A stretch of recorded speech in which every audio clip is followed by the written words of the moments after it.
Facebook page. I'm putting him up. He's just everywhere now. He's my poster boy. How you doing today, Sean? I'm doing pretty good, man. How about yourself? I'm busy. Don't lie about it, though. It's been a tough day. Oh, yeah. My day's pretty much been a microcosm of the veterans here in the United States. Tell us a little bit about what happened today. Oh, man. Yeah, I got, woke up. I just got my free breakfast on, like I was expecting to. I got my Starbucks and my Denny's, so all-you-can-eat pancakes. So the day was starting out good. And then I went ahead and tried to get my check from the studio that I teach at. Not going to go ahead and, give them a shout-out at this point. But they ended up having me wait for about an hour or two. In the meantime, I got another free meal from Applebee's. So, at least you're getting meals in, though. Yeah, I'm getting free meals in, so it's still pretty good. It's going pretty good still. And then I get the check, and it's handwritten. So the bank is closed.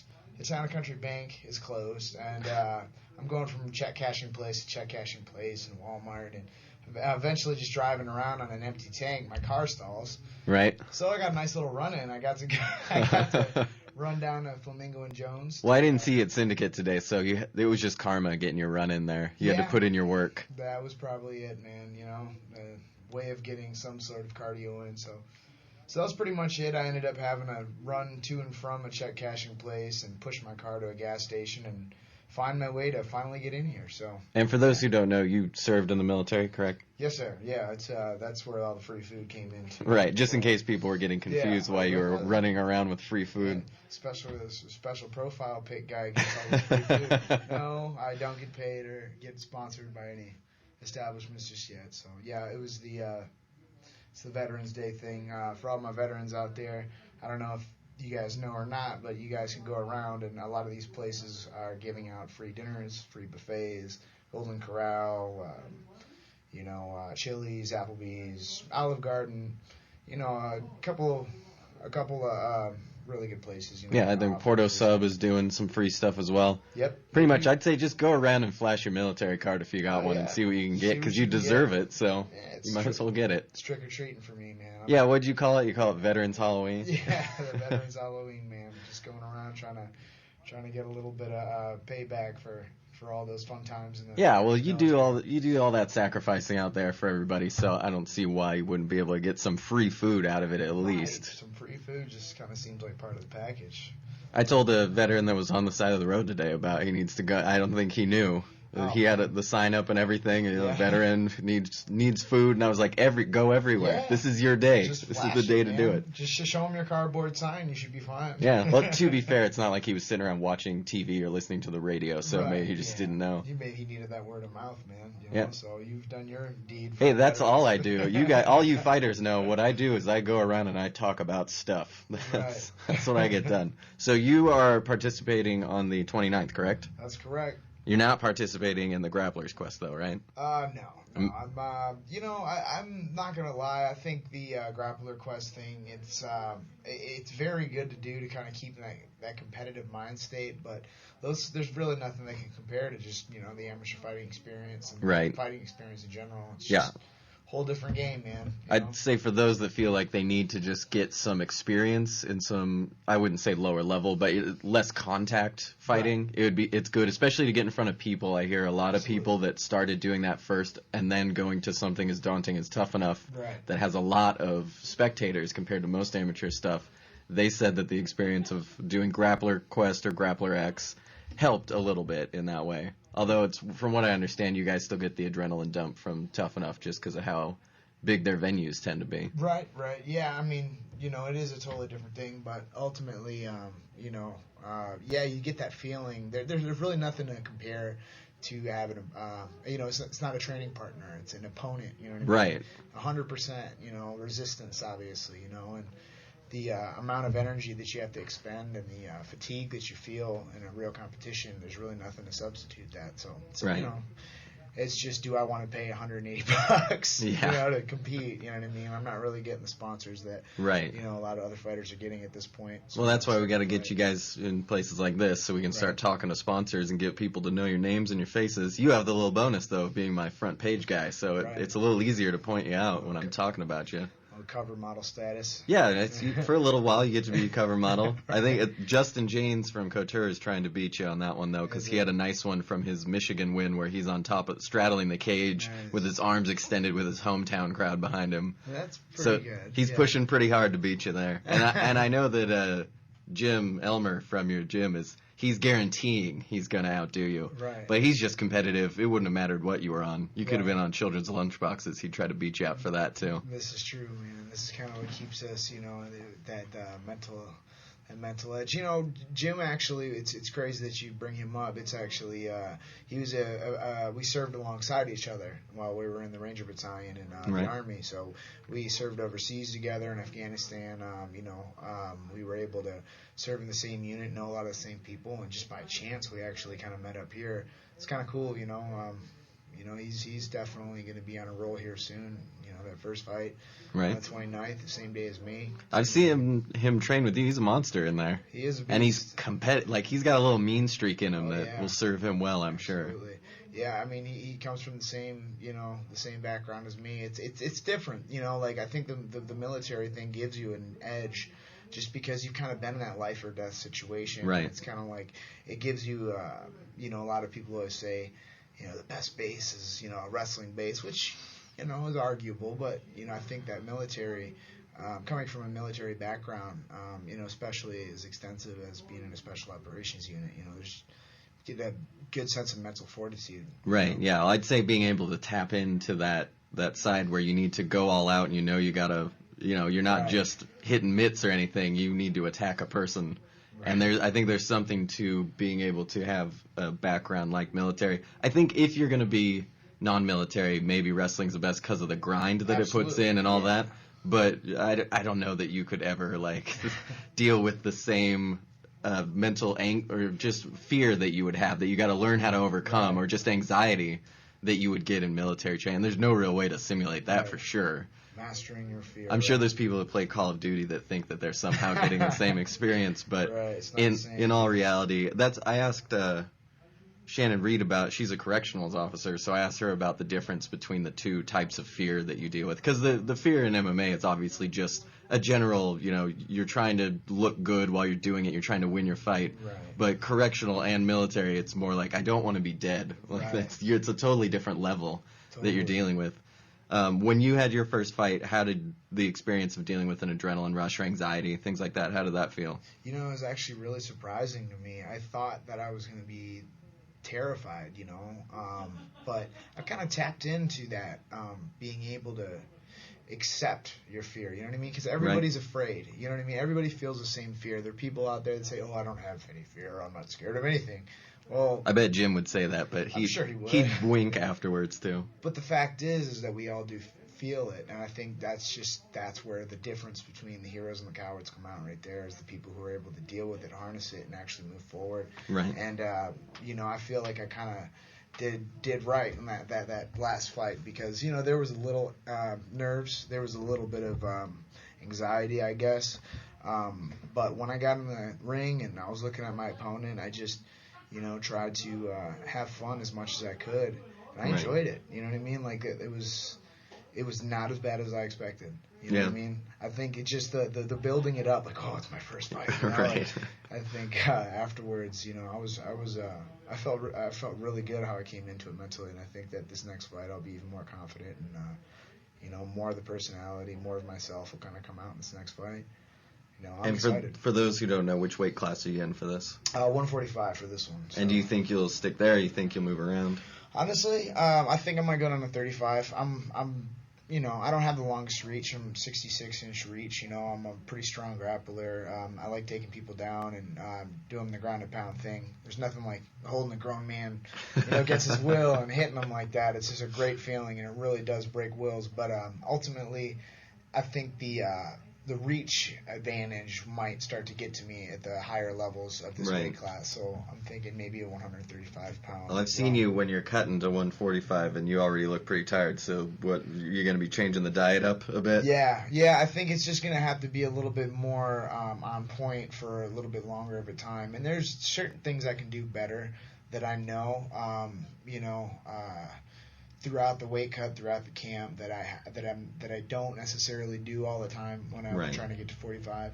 Especially now that I know that 45 is an easier cut for me. I used to think it was going to be horrible, just because, again, the nerves of just the fear of not knowing. You know what I mean? Yeah, and it's all been a pretty relatively new experience for cutting, right? Just like with fighting. That, yeah, absolutely. But yeah, 144, man. I weighed in and. I could have drank some water, man, before the weigh-in. I was dying for that weigh-in, but one of my favorite pictures is I have two of them of you and Shane before the weigh-ins, where I snapped a picture of both of you, and just how you don't look hurt or anything. You just look like this day could be over now. Thank you. Right. I don't need this day to be going on any longer. And we got a little late start on those last weigh-ins too, which it was fun to watch it weigh on you guys. Yeah. I mean, as much as because I know that feeling, so it's funny when you've already experienced it. You got the Pedialyte in your hand, and you're not allowed to touch it. Yeah, exactly. Like your trainer's all like, "Hey, just keep that closed." Well, yeah, and you guys are lucky to have Rooster there, who's pretty good at just telling you what to focus on, what to not focus on. Right.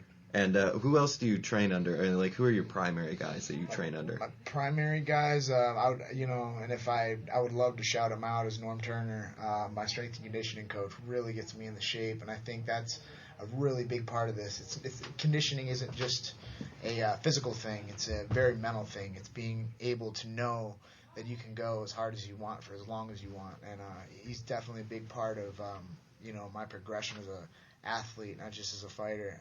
But of course, John Wood, John Gunderson, John Alessio, Mike Pyle, all these UFC vets that are there alongside of us at Syndicate, that watch us every day, that grow us every day. Fretson Pajau for Jiu-Jitsu, and Vinny Magalesh. Butchered his name, I always do. Yeah, it's all right. I'm sure he won't care or listen to this, so it'll be fine. All right, love you, Vinny, but yeah. You also have, do you work with Master Nope at all? I do, yeah. I get to work with Master Nope sometimes. Chaz Mulkey and Sean Yarbrough, I actually used to do a lot of extensive one-on-one training when I had money back in the day. Right, that must have been nice. It was nice. They're very, very talented trainers. So, I love this gym. I love this team, and it's a good vibe, a good feel, good atmosphere. I get beat up. It's not like I have it's not like I'm smashing people here at this gym, so I know I'm in the right place. Was that important for you to be at a place where it was going to challenge you physically and mentally? Because I know some people, there's a lot of gyms around here, and all of them are going to push you a little bit, but Syndicate has, I would say, more trainers than anywhere else as far as I can tell. Right, and it's more like active trainers too. Like the guys that are still fighting, or guys that just stopped fighting, guys that still have that mean streak that you alluded to earlier. Yeah, I'd say Wood has quite a mean streak. I know Gunderson's got one as well. Yeah, Gunderson does.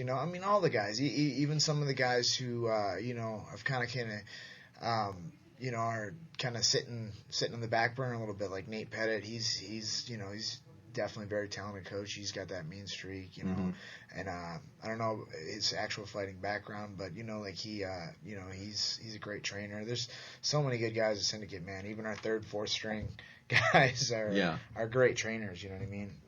Yeah, I always Syndicate is where I'm at. I wouldn't say more than anywhere else, but when I'm there, I stick around for longer periods of time because it's so much fun to watch all the people that are there. Right. Today we had, I was in there talking to Jim, and I think Sam Stout was in there, Misha Tate was in there, Caraway was coaching her. Always miss those good days. Yeah, well, see, usually I miss them too, and so I was glad I came in today. Pyle, of course, was there. Of course. He was giving me crap as always. What were they doing today? A lot of drill? Were they doing the drills?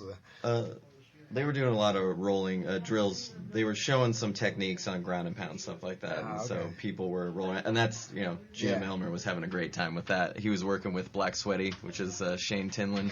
And he likes to go with the nickname Server, but as soon as Fredson said Black Sweaty, I decided that had to be his nickname. That's a catchy one, man. I love it. I think it works. I don't know why he didn't like it, but he wanted to go with Server, and I feel like that's Server. I feel like that's almost racist, but I like Black Sweaty works for me. Yeah, Black Sweaty isn't racist or anything. Yeah, well, Fredson made it up, so it has to be okay. Right, yeah, he said it. And it came directly from the gym, which is why I like it. You get your nicknames from your gym. You got to go with it. It doesn't matter if it's silly or not.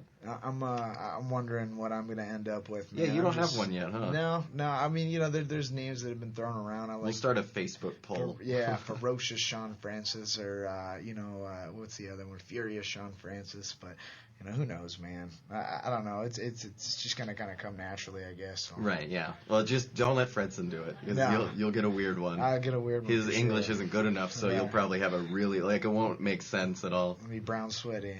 Yeah, you might go with a theme. You can all just be the sweaties. The sweaty guy. But so as far as your amateur career, you got this fight coming up. Do you plan to have an extensive amateur career? Are you looking to build it up as much as you can before you try to go professional, or are you looking to push it fast? Do you worry about that kind of stuff? It's a good question, man. I kind of take it fight by fight. There's some good fights out there right now for me, and I'd like to move on them. I would love to get a title, man. I mean, that was my original goal, and if I can get that title, who knows? Maybe I'll just go pro off that. But the recognition and the prestige of Tuff-N-Uff is definitely something that I would, stick around with. And that's one of the things I wanted to touch on, because there's a lot of amateur guys here, and amateur is a place where you can kind of do what you want to do with your career. Right. But with Tuff-N-Uff, it has that added potential of it's a pretty big organization. It's pretty well known. For amateurs, it's the most well-known place for exposure. Ronda Rousey, man. And so Ryan Couture, Ronda Rousey. There's been a lot of good names to come out of it. Yeah, so it's one of those, of course, because I like to cover the amateurs, I want everyone to stay amateurs as long as they can. Because I'd love to be able to follow. Not that I won't follow them after they're pro. I'm sure everybody wants us to stay amateur forever. Oh, of course. Well, yeah, definitely in that organization. They're all, why not?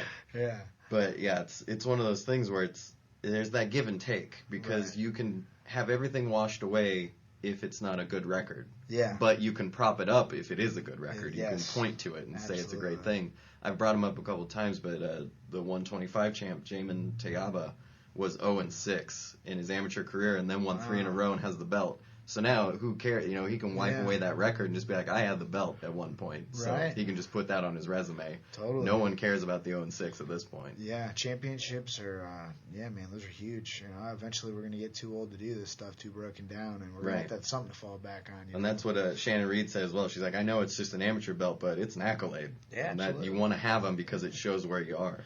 Yeah, man. I mean... But so, obviously, I'm shooting for you to have a 20-fight amateur career.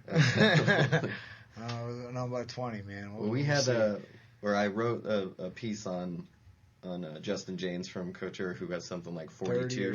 42. Good Lord, yeah. Yeah, I know the guy. We used to train with Extreme Couture for a very long time, actually.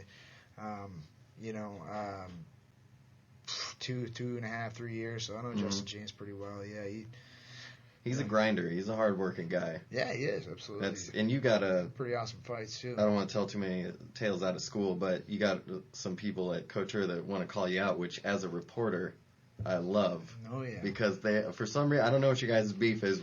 I'll write stories about it later. But for now, it seems like there's a little bit of a tiff going on there. Yeah, man. To pick the least masculine word I could find, it's a tiff. Absolutely. But are you interested in those kind of fights, or are you just interested in? Oh yeah, I'm very interested in that, man. I mean, there's so much when it comes to fighting somebody who calls you out, man. It's like, it's you get to deal with the real emotion of an actual fight. You know what I mean? Like the stakes are higher because like there's a real competitive thing thrown in there, So I would love to actually do that, man. I would love to make that fight happen, the one you're alluding to. Well, and don't you think it also helps? I've always been a proponent of if two people have a beef of any kind, do the fight, because then you get it out of the way. Absolutely. It can always cause a little more rift, because you never know if there's going to be like an eye poke that stops a fight. It has the potential to cause a real problem. Right. But at the same time, if you can get in there and have a good fight, squashes a lot of it. Right. Plus, it creates a fun, if you really want to just keep going, you can do a trilogy. Absolutely. That's always good. Just keep fighting each other. Yeah, just keep beating each other up. Again, for me, it's the best possible option is that you guys just keep wanting to fight each other. Right. But we'll see what Tuff-N-Uff is going to do this week. I know they're having a big meeting with a lot of the camps, and hopefully they'll start talking about trying to set up more interesting fights. It's not just whoever they can find to match up, but really set up almost a system. Yeah. Which would be fun to see, because I know that we got people like Shane Shapiro who would be good for you to fight out from Cobra Kai, although you guys are friends. Kind of the opposite. I like the guy, yeah. It's almost the opposite of the having a beef with him, is that you guys get along too much almost. Right. But hopefully, once you get in there, I'm pretty sure you two could put on a good show. Right. Oh, I know. It would be a great fight, man. But, he is a cool guy, you know what I mean? So, it'd be cool if we just go about wrecking the 145-pound division together. But, we'll have to see what happens in the future, man. You never know. Just don't drop to 135 right when you guys are about to fight, because it'll look like you're ducking, and then there'll be a whole thing. Yeah. And I'm nice enough not to write on that like a jerk. Yeah. But at the same time, I might hint at it a little. Yeah. No, I can't avoid any fights, not at all, you know what I mean? Like, I want to fight the best. I want to be the greatest, man. And that's the purpose of me wanting to fight right now. And, it's taken a long time to get where I'm at, but I want to continue to rise, and I want to make my... I want to stake my claim in this game, man. Right. And so you're not looking to do a bunch of John Jones matchmaking for yourself? Like handpick your fighters? No, maybe a couple of them. And do you have a goal as far as your pro? Are you just going to go as far as it takes you? Or is there like a specific goal in mind? The specific goal, man, other than to make money on it, which is always good. Yeah, like I said, to really go as far as I can, man, I would love to just say, my goal would just be to be the greatest of all time. You know what I mean? Like that's the, that's what everybody wants. You know what I mean? Like, it's just a matter of kind of seeing where this whole ride will take me. I just want to stay active, not take too much time off, and, fight as much as I can, and, devastate as many people as I can, and, just have the career the best career I could have. Right. And I always like to ask fighters about that. How do you feel about dealing with the grind? It can be tough at times, especially like what you're talking about today. Life sometimes is a pain. Absolutely. So how is it that what do you tap into to get up every day to do that? Man, it's worth the sacrifice, man. It's fun to me. I just, it's like, I don't know. It's just, there's certain people that are just really, that are really kind of drawn to it, and, just getting up and doing that every day. It's like you're facing your fears. You're going to get punched in the face. The stuff is going to hurt, and you're going to face adversity and pain. But like afterwards, there's nothing, no feeling in the world more satisfying than that.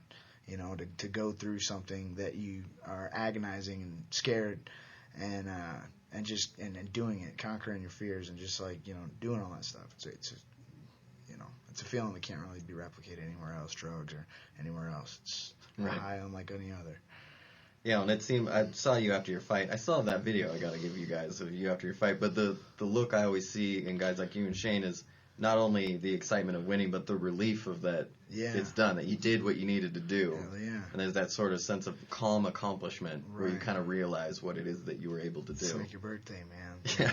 It's like your little time, But you had to earn your birthday on that one. Absolutely, you got to earn your birthday, man. But it's like, you get that little feeling where it's like, oh man, spotlight's on me just for a little bit, what I mean? And a little 15 minutes of fame, and each time, and it's crazy because you see the reaction afterwards of all these people that admire what you're doing. You know what I mean? Right. Like people who can't physically be in the position to do what we do, and people that would love to do what we do, but just never got around to it or never had the heart for it. You get that admiration back, and it's like it feels great. You know what I mean? It really does. Right. Kind of do it. All right. Well, now we're gonna hop over. We got to introduce our new co-host here. Yeah. We got to turn on the mic for him so he can introduce himself. Oh, it looks like I'm on. My name's Matt. I'm happy to be here. All right, Matt. So you got a hold of me, what, last week or the week before? Yeah, a couple weeks ago. Yeah, and you just decided, I had put some feelers out to see if there's anyone who wanted to come in and help me not talk to a wall, because that's what I do when no one else shows up. I was about 10 minutes away from doing that today before Sean was able to make it with his Superman strength pushing his car. So what drew you to the idea of wanting to do this? I just always had a passion for combat sports, and just talking with you, you have similar views that you're doing this for the right reasons. Yeah, well, mostly I'm doing it because I have to fill my day with something. And why not some of it be talking about fighting? Because I can only do I do work online, and I can only sit in that situation for so long. Sometimes you got to talk to a wall like a crazy person, and why not do it about fighting? So there's a few things that, Sean, if you have the time and you want to stick around, there's a few things that happened in these recent fights that I'd love to get your opinion on as someone that actively fights right now. Sure. And, Matt, you can tell me why I'm wrong, because that's the kind of person I need around, is someone tell me when I say an opinion why I'm so wrong. You're wrong, Bootsy. Yeah, and then, of course, Sean will tell me why I'm wrong, and then I can't do anything about it because, well, I can drop down to flyweight, so you can't touch me. I'm in a different weight class. That's just rude, beating up on a little guy. But, so some of the fights we actually had the fight for the troops, which I'm surprised they haven't done more of those already. This is only the third one. That's right. I hope they do more, because there is nothing better than hearing the military crowd out there. They're so appreciative. Oh, yeah. They're always cheering. They don't boo people, which is the most obnoxious thing. But they've only done the third one. Tim Kennedy got the big win over Natal. We had Liz Carmouche lost, which my sister, I'm sure, will be sad to see because that's her favorite fighter. Yeah. But it looked like she had, I don't think she's disclosed anything, and I don't think she will, but it looked like she had an injury when she was fighting. She just didn't have explosiveness or anything like that. Yeah. Tim Kennedy said afterwards that he had a blown quadricep during training. Triple H, man. Yeah, and That's so crazy. somehow he fought through that. I'm not sure how, but Because he's a badass. yeah, and I'd like to get your opinion on that. As far as injuries, what are the things you think are okay to push through, and what things do you think is just kind of a little crazy to push through? You know, I mean, there's so many things. It kind of, like Tim Kennedy's an example of that, man. He's, he was a Green Beret. Right. You know, he had a very extensive special operations background, far more than I have. So, I mean, the guy is a tough SOB. You know, a torn quadricep, or what was it, a blown quadricep? I from the picture, it looked like it wasn't really functioning. His legs were two different sizes. Yeah, so. That's insane. I mean, I'll tell you right now that you shouldn't be able to push something like that. But you know, that kind of shows you the tenacity and willpower that some of these fighters possess, man. And I almost worry that he doesn't get enough credit because he is a Green Beret. That people are like, well, he's gotta. But I don't care who you are. That's a little insane to fight on. Matt, what's your opinion on people trying to work through injury? I think sometimes you got to see a physician and know when is enough. Certain injuries or pain you can push through and continue to fight. Certain things are just going to do more damage if you continue with it. And it's tough. What's interesting to me is that he won the fight with a leaping hook. And to leap on a torn quadricep sounds a little insane. He's a gamer. He's going to fight regardless and push through everything. Yeah, and I'm big fan, man. I like. Yeah, it's hard not to like him, and he gets a little preachy when he gets a mic, and still I like him, which is a pretty good sign. Like, I get pretty tired of guys that are preachy. I like guys that go in and do their job. Yeah. And he gets a little preachy, but it's always for the right reasons. Right. And then he does stuff like that, and how are you gonna? You can't really poo-poo the guy. All you want, man. and then he's taking on guys like Natal, who maybe they're not elites, but you're taking on a UFC fighter, a veteran who's been winning fights and been grinding out fights. It's a risky fight. And it's a 5-rounder. Honestly, the more you think about what he did, the crazier it is. But he had his troops. He had our guys there. That's true. And then you saw Carmouche. I don't know if she's ever going to disclose anything or if there was something, but something, you know, when you see fighters sometimes you can just tell something's not off. Working. I don't know if maybe it was the pressure of fighting in front of troops, because you never know how that's going to be, but it's hard to imagine a Marine's going to feel pressure. And, unless there's some ridiculous circumstance we didn't know about. So an injury seems like the only likely thing. And now that Kennedy made it through a torn quad, I don't think we'll ever hear what it was. It's just not going to make any sense. But, I mean, is that something, being willing to take a beating for 3 rounds, knowing that you're injured and you probably can't do it, but you don't want to back out because you're fighting for people, essentially, that in itself is kind of its own, that's quite a testament to her grit and strength. Yeah. And So it's both of those fights were interesting to me. As a fight nerd, I have like notes on every single fight. I sit down and I write notes as I'm doing them. Like, yeah, I should do the same. It's a good idea. It's super nerdy. No one will talk to you because that's like when fights are on, I don't let people talk to me. For this Brazil show, I was out at a public place, so I didn't worry about it as much. Because I know the Brazilian shows are all going to be first-round knockouts or submissions. Right. They almost always are. They're terrible matchups most of the time. Well, Brazil got their butts kicked until the last couple fights on this last card, man. Yeah, well, they were having some trouble in their most recent setups, but they see it's all setups to me. Like, they think on paper that their guy's going to win, and I think the UFC pushes towards that. This last show, it was 6 of 9 fights were first-rounders. Right. And the majority of them were Brazilians being stopped, too, which was pretty surprising. But how good did Vitor look, man? Oh my goodness. Yeah, he's ridiculous. The TRT or not, that's the way that he's able to. He's back to his old ways, essentially, exploding. Absolutely. And Matt, you've been watching this stuff for a while now, like I have. What's your impression of Belfort? I think he's absolutely amazing. I think from back in the day, he always had good hands. His speed and power was amazing, but now he's incorporating kicks into his stand-up. And a lot of people don't know he's a black belt in jiu-jitsu as well. So he's definitely a force to be reckoned with, both at middleweight and light heavyweight, I believe. Yeah, and that's this last fight was at light heavyweight, and then he's done middleweight. I don't know if he's going to stay there, but he almost had that armbar on John Jones when he came in on short notice. Close. I don't think he was training at all for it, really, other than being in shape. And then decided, why not just try an armbar on a guy who really you shouldn't even try an armbar. And he was very, very close to finishing it as well. Well, he said, I mean, he's pretty Brazilian. Much broke the guy's arm. Yeah, man. He's Brazilian, so they love to make excuses. So I always take it with a grain of salt. They do. They always. I don't know what Brazilians will tell you that, man. So we're not being racist here, Brazilians. They like their excuses, and he said he let go of it because he heard popping, and so he stopped. Now, Vitor's a pretty vicious guy, so I don't know if I believe that he'd be so nice as to let go. Right. Because he's always been known for adding an extra punch, back of the head, all that kind of stuff. So he's just so explosive. I mean, there's not too many people that can go from 0 to 10 like that. He's just very explosive, and you have to be cautious. I mean, Dan Henderson is no walkover. He's never been stopped. He's no walkover, but I'm so glad that somebody finally gave him an uppercut, because he always puts his head down and throws that overhand. Down and gets ready for the right hand. Now, I don't know if anybody told Dan this, but he's an Olympic wrestler, and he keeps not wrestling. Right. It's driving me a little crazy. Well, I guess when you knock that many people out, it gets a little bit of an addicting sort of thing, I guess so, and we've seen it with Roy Nelson. He's an Abu Dhabi grappler who then just started knocking people out, and now he forgets how to do the ground game.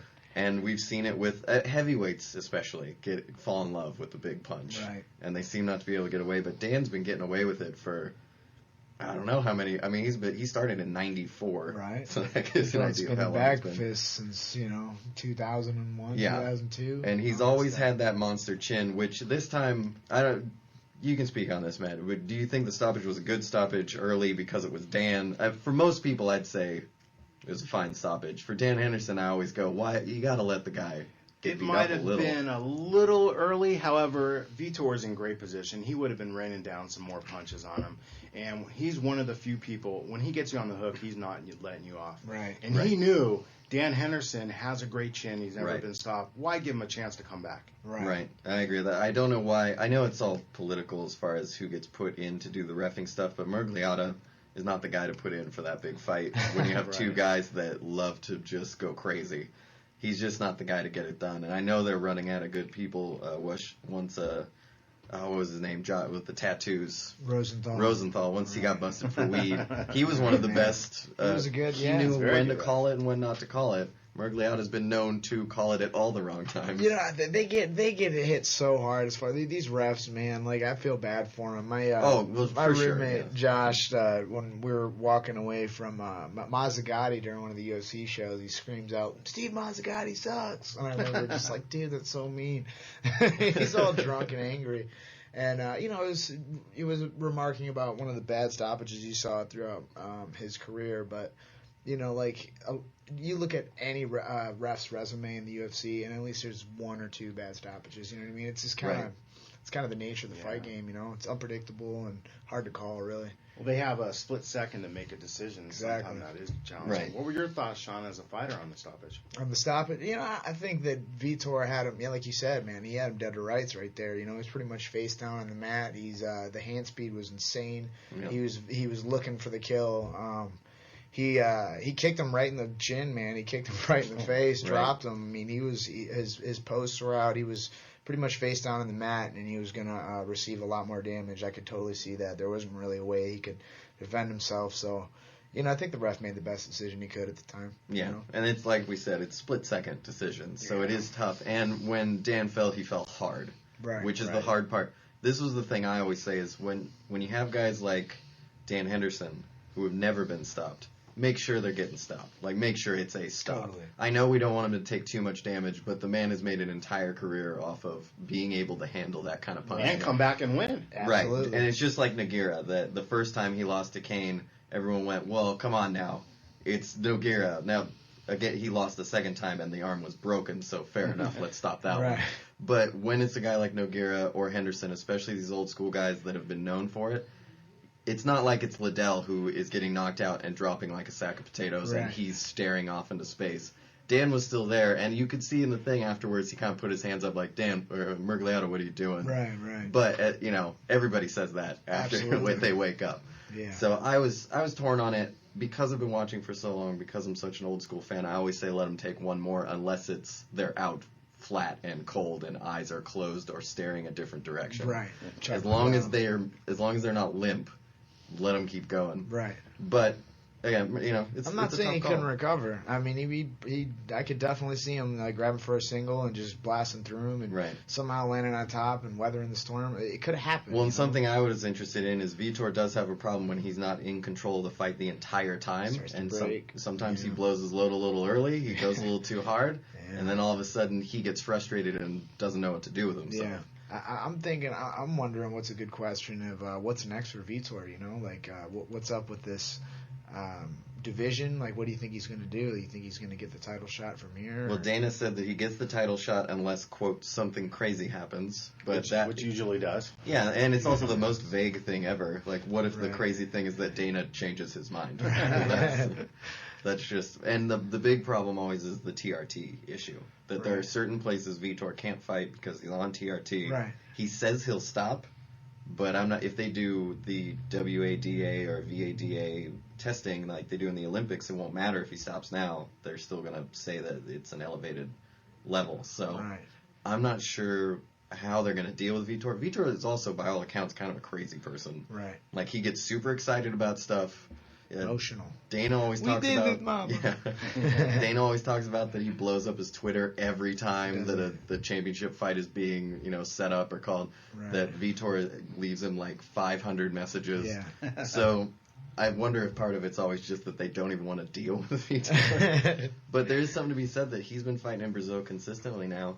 And he's not fighting in the U.S. for a reason. He's on the tear, man. I would think it'd be pretty interesting to see Silva, if he can get through Weidman in this next fight, to see Silva versus Vitor in Brazil. Good Lord. I hate how long they gave those two before they fought it, because, I'm already sick of talking about it. Before I was doing this job, I was working for a company where, every day it was a story about that right after the fight happened. Yeah. And we've been talking about it for months now. Right. It's one of those things. It's like when they talk about a movie that's coming out and then they say summer of 2015. Let's not talk about it. Yeah. But that's a big one coming up, man. I got to find a way to sneak into that show. I got to get in there. It's going to be hard to miss, That's kind of like the, show all sort of. I mean, I can't, they were in town for that last one, and I'm still kicking myself in the ass for not getting, finding a way in there. Well, now you got this next one coming up. Right. So you'll be able to Absolutely. do it. How do you think that goes down, Sean? The Weidman Silva? Yes. Man, that's such a good question. I'm not sure. I know that, if you look at the first fight, he did have control of him with the grappling game. He was on top. He was doing a lot more damage than Shale was. And I think he just kind of did the YOLO sort of knee bar. And, That's a good name for it. Yeah, the YOLO knee bar, man. Just like, I'm going to get a knee bar on Anderson Silva. And, I think it was just kind of like he gave up that position.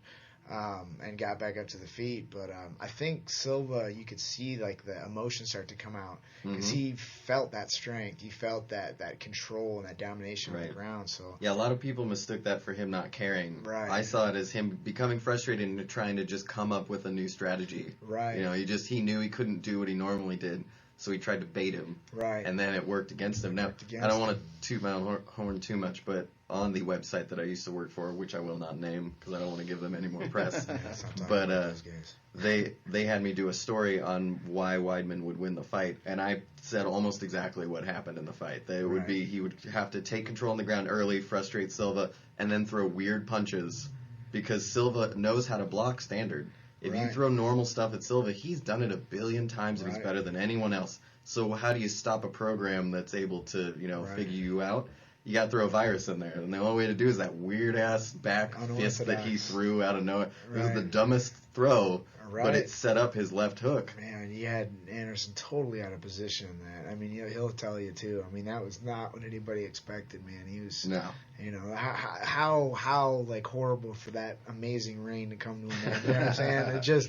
It just crushed me to see it. I'm a huge Silva fan. Well, at least it was epic. Like, it wasn't like a sad, epic, like the Sonnen one, it was impressive that he laid on him the whole time, but at the same time, it would have been like this fizzle out, and with this big knockout, at least it's like something that's huge. It reminds me of the Roy Jones-Antonio Tarver, the rematch when Roy Jones goes face down for the first time. It was like, oh my God, it's a good call. The king is dead. The sort of Mike Tyson, Buster Douglas, the feel of history. Yeah, we've seen it a few times. The first one I had to deal with was when Nogueira lost when nobody thought that he could, and Fedor came in and just mauled him. And you went, what the heck is going on? Right. Because Fedor had only, for people that didn't know him, and at that time most of us were just learning about the history of the sport, and Fedor had like 2 fights in Pride, and he looked good, but you're like, yeah, but he's going to be in Nogueira's wheelhouse, being his guard. He's fat, there's no hope, and then he just destroyed him.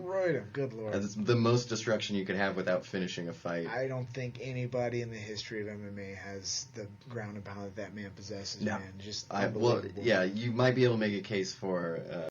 the Filipino wrecking machine? Munoz. You can make that, but I mean, we're talking. But it's not consistent like Fedor was. He's in the guard, literally, like on his toes, throwing haymakers. Well, that was the scariest part about him, was that the guard was considered a really scary position for a top guy at the time, and he lived in it. He did not care, and no one knew what to do. Like, it was like he got rid of everyone's best weapon on the ground.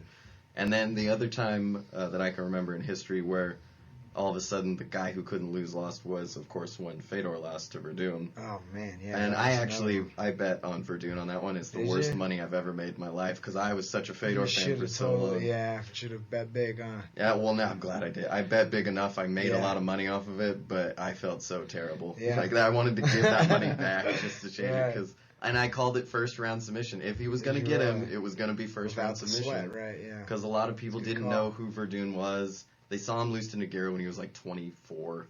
Saw him get knocked out by a junior. By a junior, and it's like people didn't understand that junior was a scary freak of nature. Like if anyone's getting knocked out by that, it looked like he was in the Scottish Games and trying to throw a rock as far as he could when he throws that uppercut. I mean, like there's a slow build, man. I remember, was that before or after the Alistair fight, the second Alistair fight with him, where Alistair was just completely like hesitant to stay on the ground with him, just standing up and telling him to get back up. That was the fight. After that one. That was after, yeah. That was just that's one of those things that on paper a matchmaker would think it's a good idea. Right. And then when you really think about it, Alistair's never going to stay on the ground with him, and he's never going to stand with Alistair. Yeah.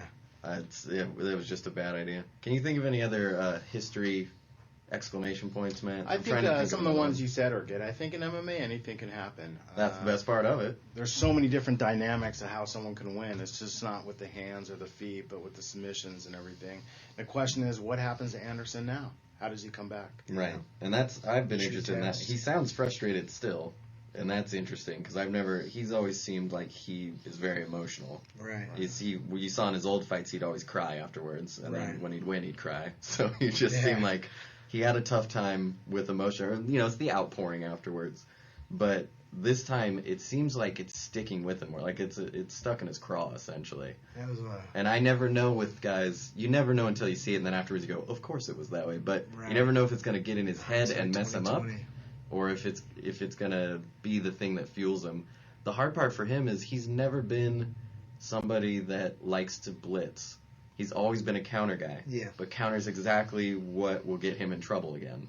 Yeah. Because Weidman has the one-punch knockout, and Silva's getting older, and once you start getting knocked out, it's a the downward reaction spiral. started to slip, man. We talked about Roy Jones, started talking about him earlier. I mean, historically, man, you see these guys get knocked out that first time, and it's like the beginning of a downward spiral. And that was a bad one, too. Yeah. It wasn't a fluke knockout or anything. Yeah, it was a rough knockout. Chuck and, Roy, man. I thought I was going to say Roy just started we losing. saw with James Toney as well. Yeah. And Pacquiao, it seems like that's kind of happening. Yeah, we'll know in a couple weeks with Pacquiao. Sad, man. Yeah, that's going to be the big one to see if he's Reyes. still prevalent as far as being elite of elite.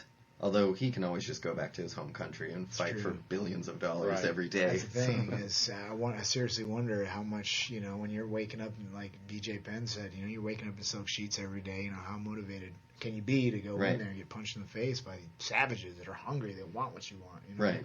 So it takes a real fighter, a real champion to keep going. So does that mean you're going to always have burlap? That's what you're going to sleep under? I'm sleeping on hay, man, my entire career. I'm pretty much doing that already. I'm on the couch, man. Then as soon as you retire, though, silk sheets, right? Oh, yeah, absolutely. I'm saving it all up. I'm going to be sleeping on couches until that time. One of the things I wanted to ask you guys about, because I think it kind of flew under the radar for most people, but I like to complain about the rules of MMA constantly. They always bug me. No headbutts. Well, on, well, hey, Mark Coleman would still be the champion if it wasn't for the headbutts being taken out. Because he'll tell you that too. That was his best thing, was just hold you down and then use his giant noggin and slam it into your body as hard as he could. Scary noggin, man. But we had, let's see if I can find who it was. It was the fight for the troops, and a guy got kicked in the balls 3 times. I'm looking for the name of him. Strauss or Kraus, I think was his name. But the problem I saw in the fight, Big John McCarthy, who's usually by far one of the best as far as judgment calls, but Kraus was kicked in the balls twice, just full on, that shin straight up like a soccer kick. And then the third time, it was kind of a glancing blow that then hit the guy in the belly after it glanced. Right. And Big John said that Kraus was milking it, and so he was disqualified, and the guy who kicked him in the balls won. Oh, my goodness. And I did not see that. Yeah, you didn't see that. Did you see that one, man? Yes. Yeah, what was your thought on that one? It's hard to say what the fighter's really experiencing, whether he really is hurt and can continue, or he is just looking for the easy way out. Right. So unless we really know that, it's very challenging to say. Right. Getting kicked twice flush in the balls with that inside kick, man, that's going to hurt you. The problem I had, because usually I would be, you can't sit there and milk it. You got to respond when the guy asks. But when you've already been cracked twice, and that third one, I don't care if it's glancing or you just think it's going to hit, you're probably going to drop because you've already been hit. And the point was already taken away from his opponent.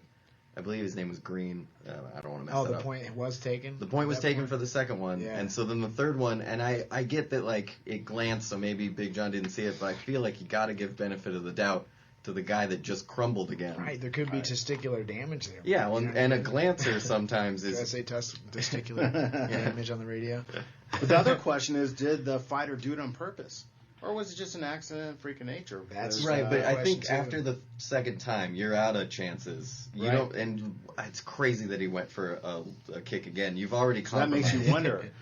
He knows he already had a point deducted and was warned. Right. To go for that same kick again, there's a good chance that he could get disqualified. Especially because he already has the history right there. When he's throwing it, and I think he threw 5 total, so that's 3 out of 5 that he hit the guy right in the balls. Good Lord, man. To be fair, that's not even UFC anymore. That's Krav Maga right there. Yeah, that's a little Krav Maga. But for Big John to make the call that he did, I thought was weird. I know it was in front of the troops. I don't know if that was like him just being like, you got to man up and blah blah blah. Right. But it seems like you just got your balls. I worry about a ref that gets pissy like that. Like he was actually pissy. He was kind of just like, you gotta get up. What are you doing? And then he was like, no, you lose. And the other guy wins. Oh, man. And I thought that talk about insult to injury. Yeah, right. That's a pretty bad one. Well, I think you have to have the fighter's best interest at hand, and that's something. If a fighter can't continue, he should be allowed the allocated time to recover and go on. Yeah, and that was what was weird is on the second hit, the guy, you could tell that Big John's like take your time, but come on, let's go. And so the guy kind of rushed it back out there. Then he gets clipped. I think it was no more than 20 seconds later.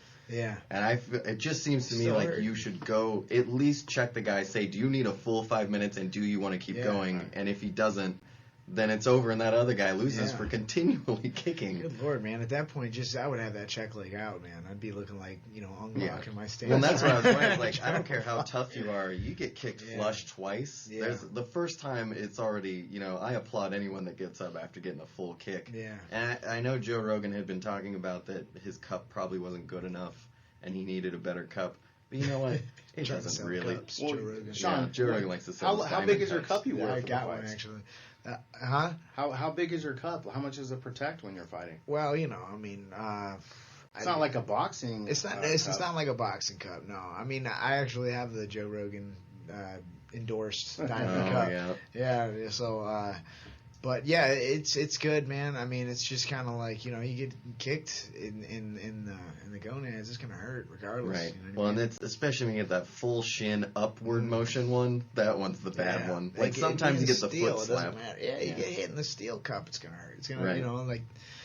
it's gonna like radiate. You know what I mean? Just Right, kinda, yeah. Well, I played soccer, so I've had quite a few bad ones. Yeah, I can imagine, man. I don't even go to. I don't want to know. I don't want doctors to tell me what's going on down there. Like, yeah, Leave it alone. You are not gonna have any Bootsy Juniors, dude. I'm sorry. Probably not. Yeah, that's all right. That's what adoption's for, right? Although I don't make enough money for that. They'd be like, "What are you gonna feed them?" Like, I don't know, rice. Kids will eat anything. It'll work. Ramen's cheap, man. Yeah, and kids love it. I'm sure it's good for them on some level. Can't talk right now. Oh, the next fight that's coming up is the GSP Hendricks, which I honestly haven't been talking enough about because I'm so bored with GSP, and I know he's a great fighter. I know his ground game's amazing. I will watch his stuff and fast forward because it is cool to see. He's really good. Yeah. But I honestly just can't get into it when he's fighting. Yeah. It's just too hard. And because I've seen it now, if it was still like the first 2 or 3 times he was controlling people, that'd be great. I'd still watch it. But it's been over 200 minutes of fighting where he is just holding people down and honestly not looking that hard for submissions. I know he says that he tries.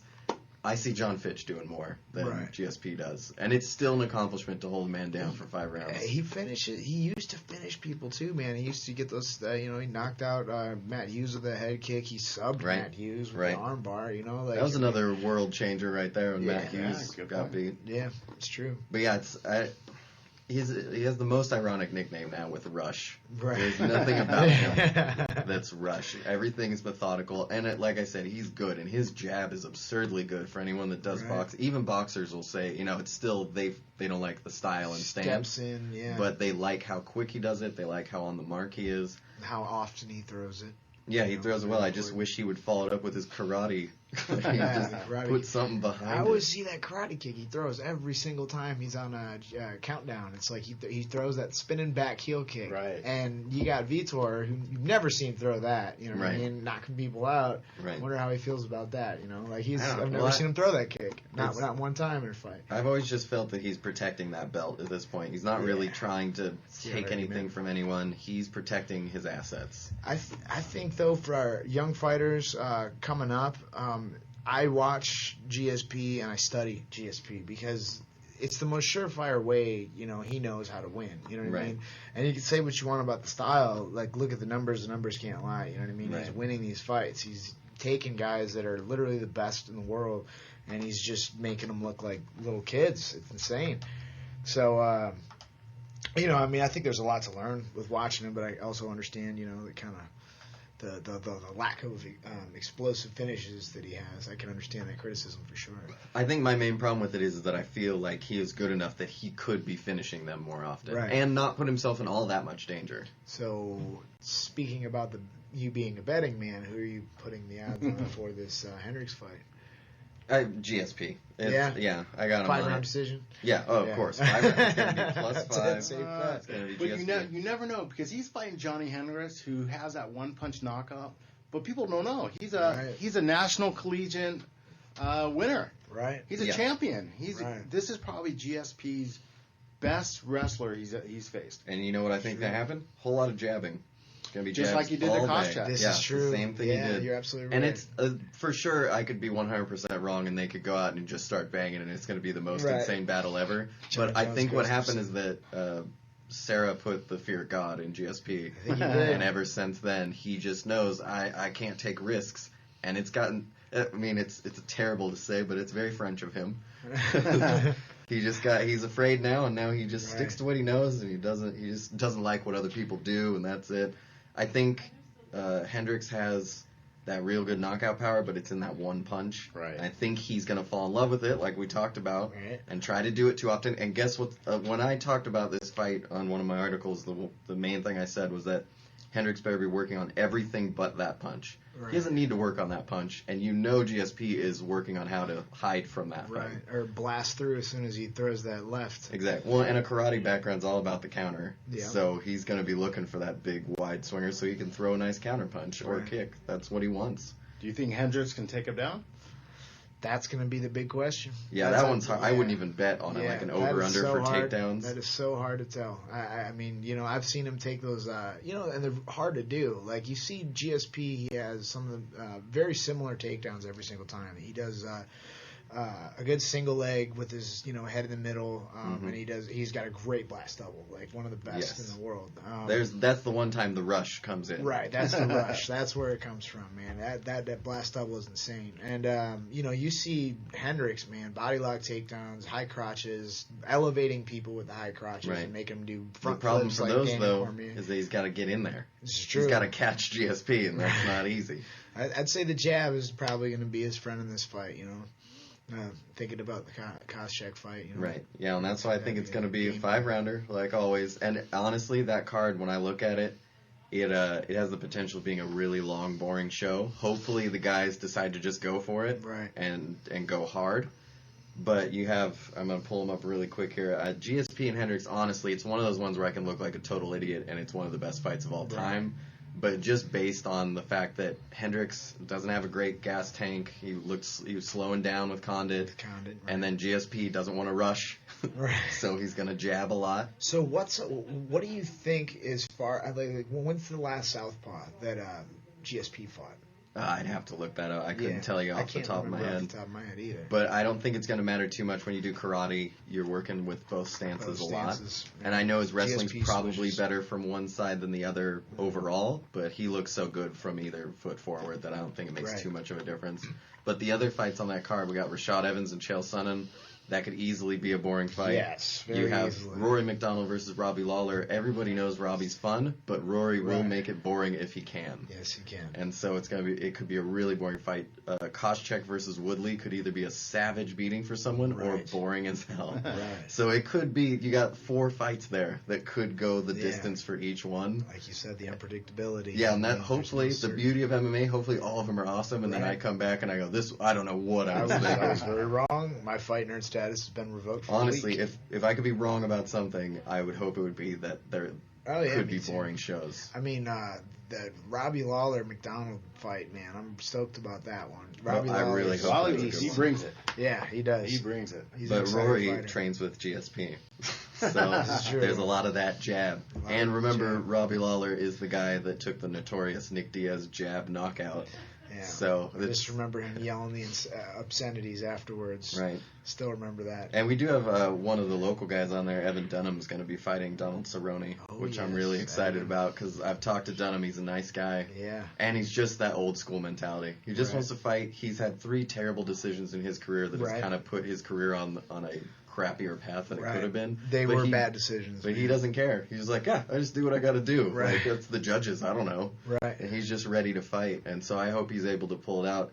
My father's favorite fighter is Donald Cerrone, so I kind of feel bad going Yeah. against him. But I like Cowboy's great, man. It's he's a gonna fun be- guy. But yeah. he's that weird guy. There's something that just doesn't click. He doesn't have that urgency right now, and it seems to be biting him. Well, yeah, that he's coming off the losses from Pettis, if I'm not mistaken, right? Yeah. His last one. He lost to Pettis, and I believe he lost to somebody else. We also have Brian Ebersol. He's one of my favorite guys. I just talked to him at Carwell Drysdale's. cake.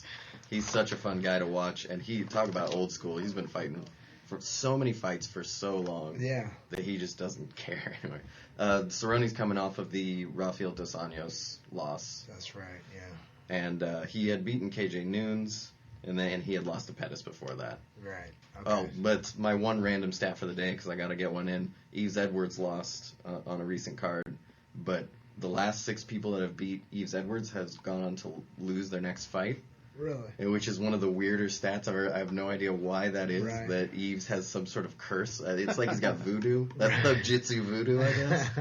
But who is it? Dwayne Ludwig, Mike Campbell, Sam Stout, Tony Ferguson, Cruikshank, and Valley Flag have all fought and beaten Edwards and then lost their fight directly afterwards. Oh, man. Interesting stat. It's a weird stat. I was just trying to go over my notes, and then I realized that all those guys have been losing. I think Eves is finally done, which is sad to see. He's a beast, man. 64 fights now, I think. Is it really? And he made up his own style, Thug Jitsu.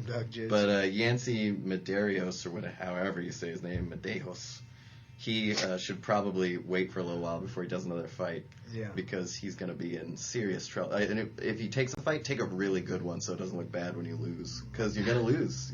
Edwards, that's what happens. The Edwards curse. It's no good. I got to start doing weird stats since I keep all these stats on fighting.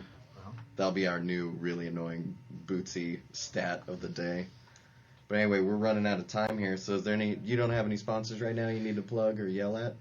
All the ones that Rooster's got for me.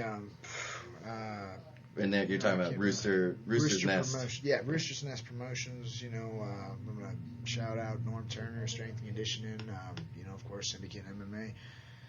And, that's about it. You got to get... Dominate Your Games got to start helping you out. Matt, we'll have you in on Monday, correct? Yes, next Monday. Right. It's great to be here. I have to fill in a little bit of time, and then you and I will just talk about these cards again. So we'll go over the card a little more in depth on Friday, and then on Monday we'll talk about how I was wrong about everything. I thought for sure. So anyway, thanks for everybody for joining in. This has been FightGrind Radio on the Las Vegas Tribune radio station, and we will talk to you apparently on Friday if I got my days straight.